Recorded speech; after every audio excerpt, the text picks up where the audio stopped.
Keith. Well, there we go. The point of no return. All right. So finally, we're going to get back to Hosea.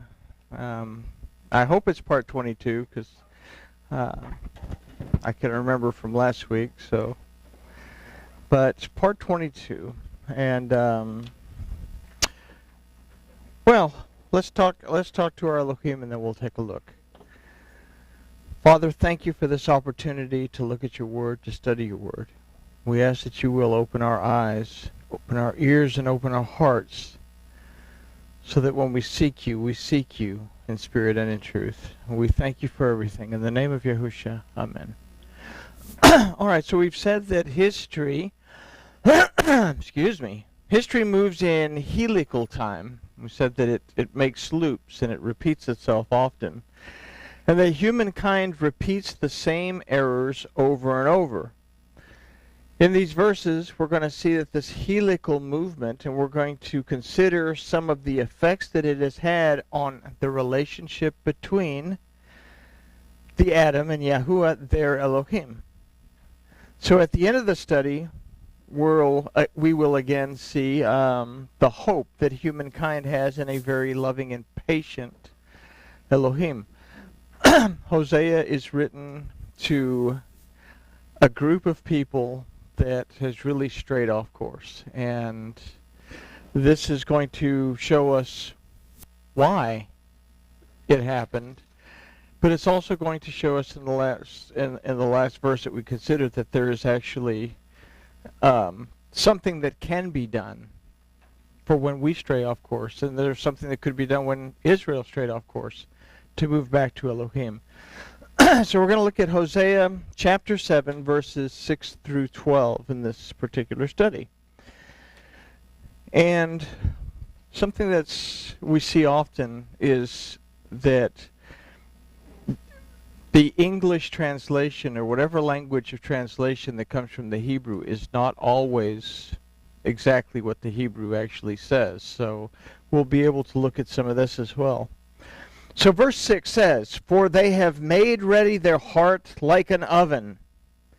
While they lie in wait, their baker sleeps all night. In the morning it burns as a flaming fire."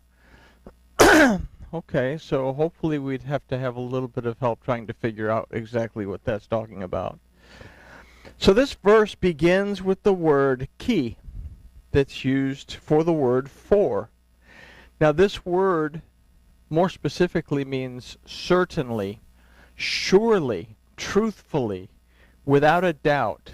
So right away we have to consider that what's about to be mentioned here is the truth. So let's consider the phrase, "have made ready their heart like an oven while they lie in wait." So what we first have to consider is that what we're going to discover in this verse is a certainty. Again, there can be no doubt about it. The word used for have made ready is kerebu, that means to come near to or to approach. The word used for like an oven is chatanur, that aside from oven also represents an idea of a hunger or a desire for what is not good. And this word, chatanu, also represents, it's from the roots chatan, that also represents the displeasure of our Elohim. So the word for their heart is libam, that from the root leb means heart. But this word also represents the inner man, human knowledge, understanding, thinking, morals, conscience, emotions, reflection, memory, and an inclination to act. So there's a lot of things involved in this idea of a heart. This word is also used to refer to the soul, the tablet on which our actions are recorded. And we think of ourselves as spiritual beings, like a friend of mine says, stuck in an earth suit. But it's the spiritual part of us, the conscious part of us, that sees things and smells things and touches things and hears things and has all these sensations, and that's what we record onto this tablet that we call the soul. So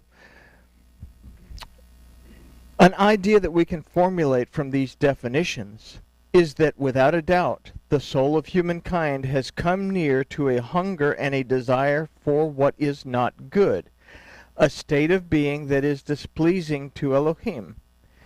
This hunger for what is not good has surely affected humankind's knowledge, understanding, morals, emotions, thinking, conscience, memory, and its inclination to act.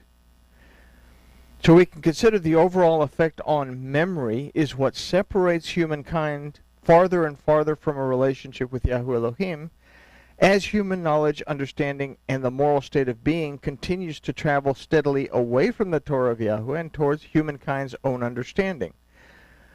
And if we consider that, today in liberal and reconstructionist Judaism and in evangelical Christianity, the idea is, oh, well, the Bible is a living instrument. It changes with the times. But yet, throughout the Torah, we're told, Yahuwah says, I am Yahuwah, I do not change. So the Torah is going to be the same yesterday as it is today, and it'll be the same tomorrow. And again, Yahusha said, don't change it. So a very important thing here is that it doesn't change, but humankind's interpretation of it forces changes on it that shouldn't be there. And that's part of the thing that we're going to consider here. So with this in mind, we can consider the phrase, while they lie in wait. So the word for lie in wait is be'arabam, that also means to lurk and to ambush. But if we go back further, we go back to the Paleo-Hebrew of things, and we really ought to go back to the Paleo-Hebrew of things in everything we consider Torah-wise, because it was written in that particular mindset. But when we go back to the Paleo-Hebrew of this, we see this word, Rab, that illustrates the head of a tribe who decides all the conflicts, trials, and contests. He is the one with who is abundant in wisdom and in authority. So what we're going to see here is this helical thing taking place, that the rabbis, the church fathers, have made the decisions concerning dogma that have caused a rift in humankind's knowledge and understanding of the Torah. And as a result, they've created a chasm between Yahuwah and the Adam. And this is exactly what was happening in the house of Israel during this period of Hoshea. The worship of Yahuwah Elohim had been perverted based on the emotions of the king of Israel, who felt betrayed and insulted by the new king of Yehuda, which was Solomon's son. And as a result, he didn't want anything to have to do in common with the house of Yehuda. And we see that this helical motion take effect again when there was a rift that we don't read a whole lot about in history books, but there was a rift between the followers of Yahusha and the Christians. And then there was a bigger rift when Constantine came into power between what was established as the church and Judaism as a whole, as well as the remaining followers of Yahusha. So we're going to see a lot of the same exact things taking place in this rift, and these rifts continue. If we say that there are numerous denominations of Christianity and numerous denominations or sects of Judaism, then we see that this rift continues to happen. Splits continue to happen because people get insulted, or they can't get along, or they get upset, or whatever. So hold that in your mind, because we're going to see that literally in one of these verses.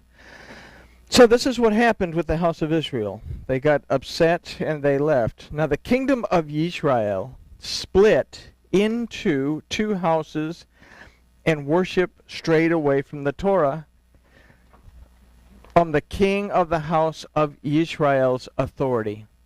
And what had happened? is said, we're not going to do what the Yehudim do. We're not going to worship in the temple. We don't need the ark. All the Levites had left anyway because their services to the temple. We're going to bring in our own Levites, and we're going to start and do our own thing. So over a time, the true worship of Yahuwah Elohim was forgotten, just as it has been forgotten today. And we can say, well, how do we know what the relationship was between the Adam and humankind prior to the garden, or prior to transgression? Well, the Torah, the prophets, and Yahushua tells us exactly what the relationship was like. And it was one that was based in spirit and in truth, according to the commandment of Yahuwah Elohim. But it's when we strayed from one of those commandments and violated another commandment, that we strayed from eating from the tree of life and violated the commandment by eating from the tree of the knowledge of good and evil, that all of a sudden we were all that in a bag of potato chips, and we knew exactly what was going on, and obviously Yahuwah had it all wrong, because his Bible, the message that he gave us was all wrong, because we're the only ones that can actually interpret it and make it right. And this was actually the attitude that the rabbis in the Great Assembly had. They said, even if a voice from heaven should tell us what the meaning is, if there is a majority of rabbis that say that it means something contrary to that, then it's according to what the rabbis say. So there we go. So over time, the true worship of Yahuwah Elohim was forgotten, just as it's been forgotten today. We can verify this concept in the last phrase of the verse, their baker sleeps all night. In the morning it burns as a flaming fire. It says, how are you going to prove it with that? That's like poetry in motion here. So we can consider that the baker is the one who makes, shapes, and bakes the bread. The Torah is the bread, and the human baker is the one who controls what ingredients he puts into the bread, as well as what shape he's going to make that bread into. Now, the Paleo-Hebrew word for baker is af. That doesn't mean baker at all. It doesn't even mean to bake. It means anger. So the Paleo word for baker is anger. Is it possible that human dogma has its origin in anger? What did we see? These people got all upset. The house of Israel got all upset because Rehoboam goes to the elders of Yehuda and they say, no, make them your friends, treat them right, give them a break, change things, because your father was a little bit hard on them. And then he goes to his young friends, his young counselors, and they have this new outlook. They're the evangelicals and the liberals and the reformed Jews, or Reconstructionist Jews, so to speak. And they say, no, don't make friends with them. Get harder on them. Make it tougher on them. So he goes and he says, I'm going to make it worse than it was on you. So the house of Israel says, no, you're not. We're going to leave. So is it possible that human dogma has its origin in anger? The king of the house of Israel was angry with the house of Yehuda, so he changed the method of approaching Yahuwah in rebellion against the kingdom of Yehuda, not conscious of the fact that these changes affected his and his kingdom's relationship with Yahuwah. So our idea is, are we looking at it from a topical point of view based on our emotions, or are we looking at it from Elohim's point of view? And this is a big theme throughout this, is what point of view do you see it in? Now we're going to see that there's two sides of the shin in this. The rabbis made changes inconsistent with the Torah based on their emotional state of mind. Again, perhaps not conscious of the fact that these changes would affect the relationship between Yahuwah Elohim and the Yahudim. What was going on with the rabbis? They were called the scribes during the times of the Pharisees, but they had just fought this civil war with Jews who had decided they wanted to be Greeks and had gone way off the deep end in order to do all things Greek. And these, what amounts to yeshiva students, said, no, it's not going to be that way. And there was a civil war that took place. Then these rabbis said, this is never going to happen to us again. And they began to formulate this system of halakha, which became the Talmuds several centuries later. So were they conscious of the fact that these changes would affect the relationship between Yahuwah Elohim and the Yehudim? The church fathers, out of hatred of the Jews, moved away from the Torah and adopted their own dogma, holidays, tradition, not conscious of the adverse effects it would have on their relationship, and in the end, Christianity's relationship with Yahuwah their Elohim. Church fathers, again, we are under a new covenant. We don't need any of that Jewish stuff. And today it's still prevalent. It's taught that Jesus paid for it all. And we say we're no longer living under the old law because we're living under grace is the prevalent doctrine there. But we understand that Paul says something that has been mistranslated severely, and it's one of the main holding phrases or verses that King Jimmy and most of our English-based books says that Christ is the end of the law for those who seek righteousness. When Mashiach literally says that Mashiach, or when the Hebrew says Mashiach, the anointing of Yahuwah, is the goal of the Torah. The reason the Torah is there is to restore that connection between humankind. And Yahusha says, if you love me, keep my commandments. Yochanan in 1st, 2nd, and 3rd John says, to love Elohim is to keep his commandments. More specifically, it's to love Maryah in the Aramaic. To love Maryah is to keep his commandments. To love Master Yahuwah is to keep his commandments. So the church fathers were not conscious of the fact of what the Torah said, what the prophets were saying, went straight to guns and interpreted what they wanted to interpret based on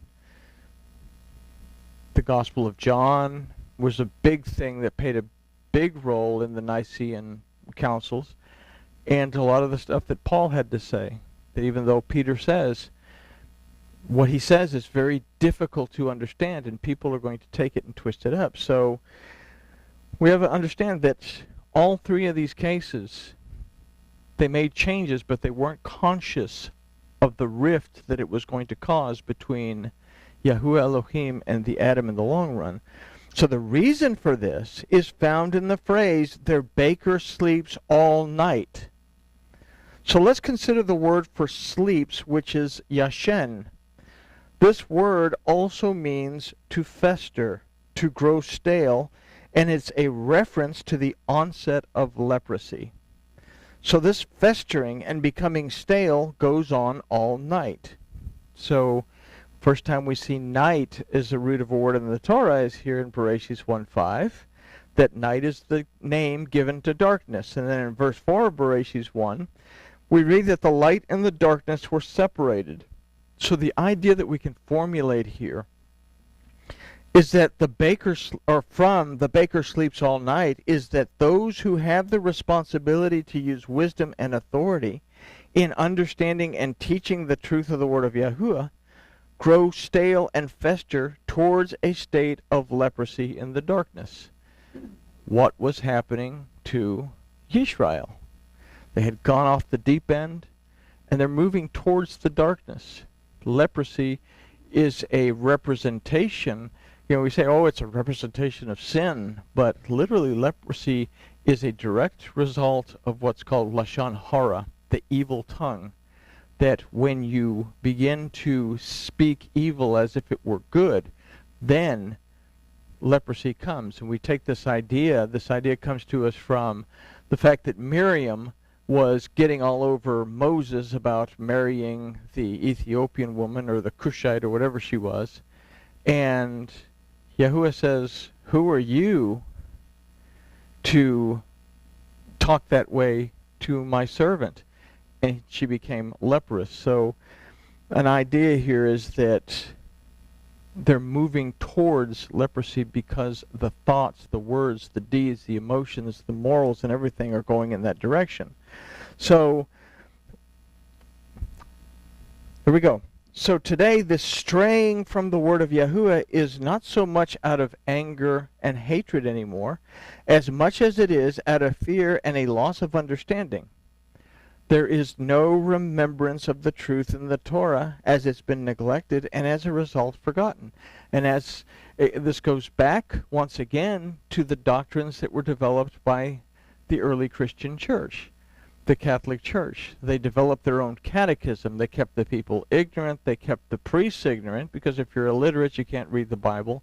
In the Dark Ages came this doctrine of salvation, of heaven and hell and everything else, so that you could manipulate and control people, and in the process, what Yahusha's followers had learned was forgotten. And in the midst of that, we're no longer responsible for any of that Old Testament stuff. People don't even read the Torah and the prophets. It's boring. I don't want to read that. I want to read something that makes me, it tickles my ears a little bit. So we have this idea of salvation, and it came up yesterday. Trina had a conversation with someone there at the Sunday school thing, and that once saved, always saved, and you don't understand the Torah, you're not going to understand what Paul has to say. So again, so the memory of humankind has been compromised. The end result is in the phrase, in the morning it burns as a flaming fire. Morning is a representation of the transition from darkness to light. This transition burns as a flaming fire. So the word used for burns is vo'er, that also means to consume. And this word vo'er is also used to refer to a dullness of heart and stupidity, actually.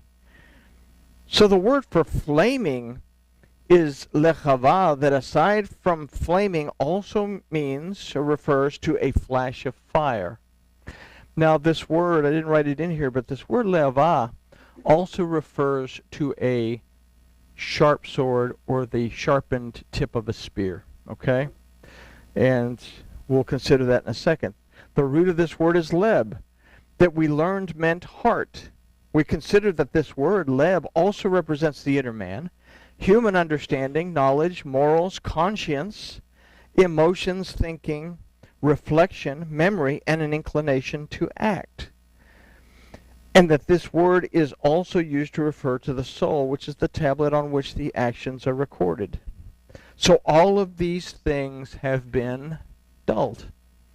And if we think of the Torah being this two-edged sword, we think of Phinehas running through the Hebrew and the Midianite princess with the tip of a spear.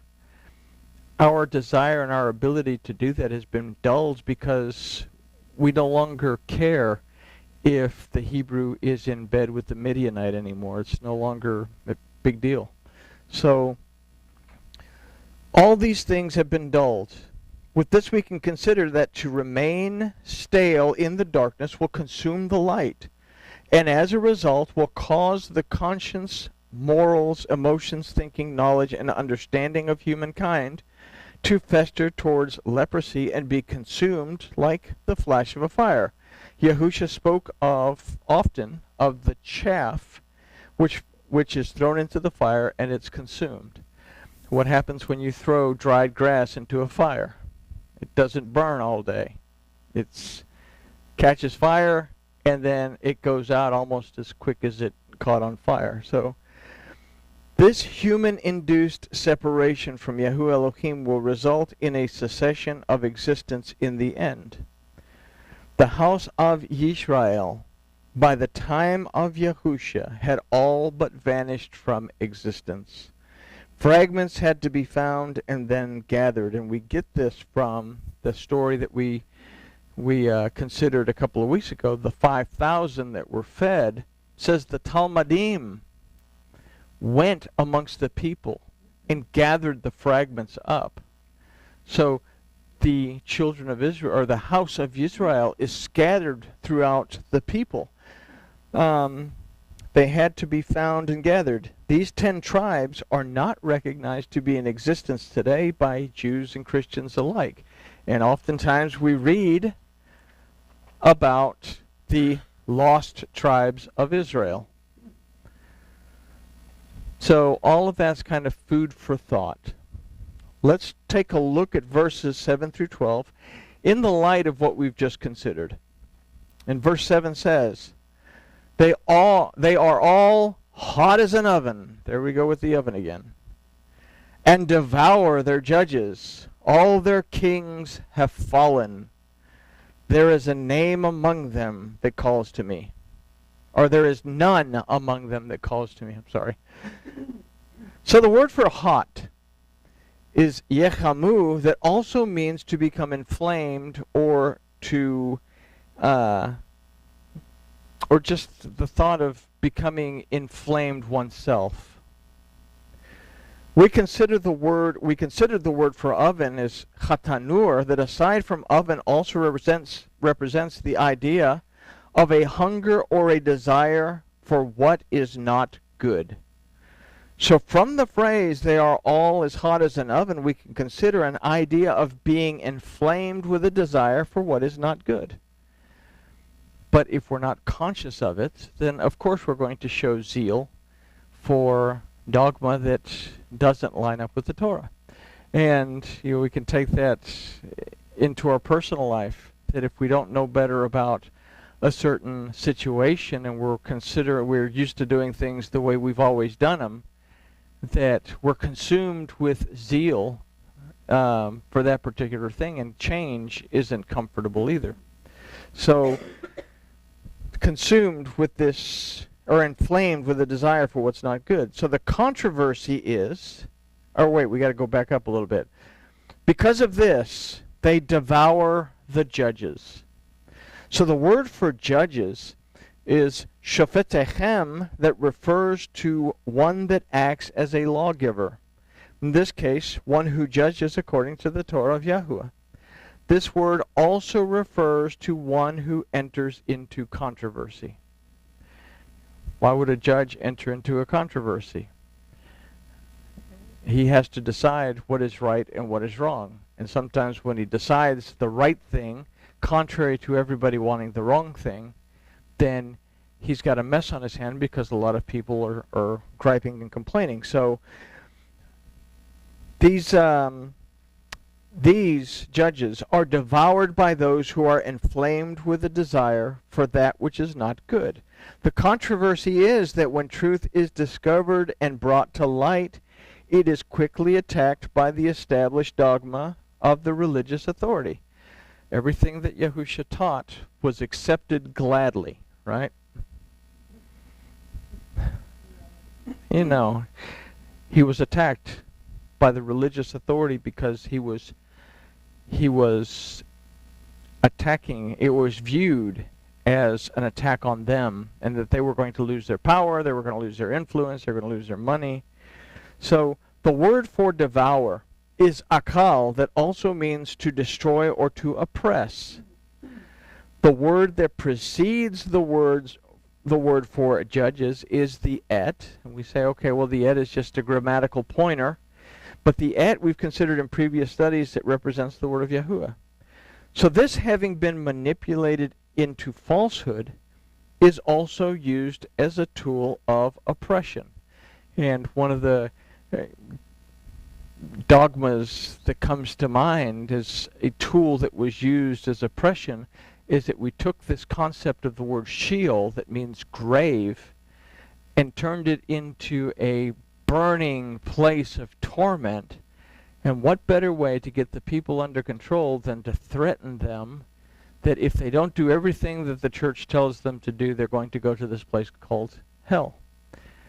But if they do everything the church tells them to do, and they pay their tithes the way they're supposed to pay them, then they can go to some place called heaven.